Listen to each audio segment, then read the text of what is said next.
જોઈ રહ્યા છો વાયએનએન ન્યૂઝ। હવે જોઈએ અગત્યના સમાચાર। વાઘોડિયા વડોદરા રોડ ઉપર સિટી બસ વરસાદી કાસમાં ખાબકી। અપોલો ટાયર્સ કંપની સામે સિટી બસના ચાલકે ઓવરટેક કરવા જતાં બાઇક ચાલકને અડફેટે લીધો હતો।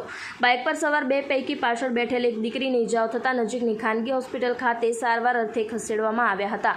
વડોદરા વાઘોડિયા રોડ ઉપર ચાલતી સિટી બસના ડ્રાઈવરો બેફામ રીતે સિટી બસ હંકારી રહ્યા હોવાના આક્ષેપો પેસેન્જરો કરી રહ્યા છે। સિટી બસની કેપેસિટી કરતાં પણ વધુ પેસેન્જર બેસાડવામાં આવે છે, તેની પણ કાર્યવાહી કરવી જોઈએ। તેમજ બસમાં બેઠેલા પેસેન્જર સવારોનો આબાદ બચાવ થયો હતો। રિપોર્ટર કિરણ સિંહ સોલંકી।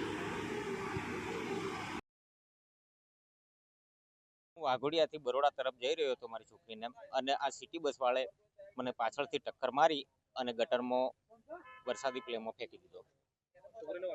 હા, વાગ્યો। પારુલ દવાખાના।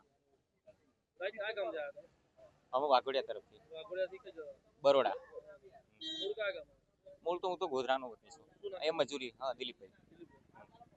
અહીંયા સિટી બસ ચાલકોનું બેફામ બસ ચલાવે છે, જે વાઘોડિયા વડોદરાનો રસ્તો છે, બેફામ પૂરઝડપે બસ ચલાવે છે। મારું એક જ વિનંતી છે કે જે સિટી બસ ચાલકો છે એમના લાયસન્સ બી ચેક થાય, એમની કેપેસિટી કેટલી છે પેસેન્જર બેસાડવાની, એ પેસેન્જરથી ઉપરાંત વધારે પેસેન્જર બેસાડે છે। આજે બીજી કે ત્રીજી ઘટના છે આ 15 દિવસમાં કે સિટી બસ ચાલકે બાઇકવાળાને પાછળથી અડફેટે લીધો। સદનસીબે એટલી મોટી ઈજા નથી થઈ, પણ તમે જોઈ શકો છો કે નીચે બાઇક અત્યારે ગટર કાસમાં છે, વિટકોસ ગટર કાસમાં છે। ઉપરાંત જે બાળકી હતી એ અત્યારે પારુલ સેવા આશ્રમમાં સારવાર અર્થે છે। આવી રીતે કેટલા બનાવો સિટી બસ દ્વારા થાય છે।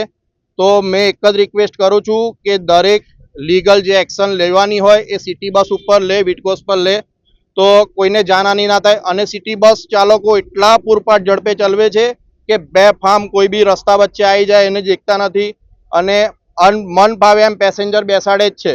એટલે મેં કહું છું કે લીગલ જે બી થતું હોય, પેસેન્જરની કેપેસિટી, સિટી બસના ચાલકો જોડે લાયસન્સ ચેક થાય, એમનું પીયુસી ચેક થાય, વીમો ચેક થાય, જે બી એમનું જે લીગલ પ્રોસિજર છે એ બધી ચેક થાય, અને જે લીગલ પેસેન્જર બેસાડવાના હોય એ બેસાડે।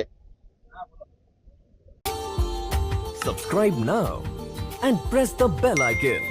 Never miss an update.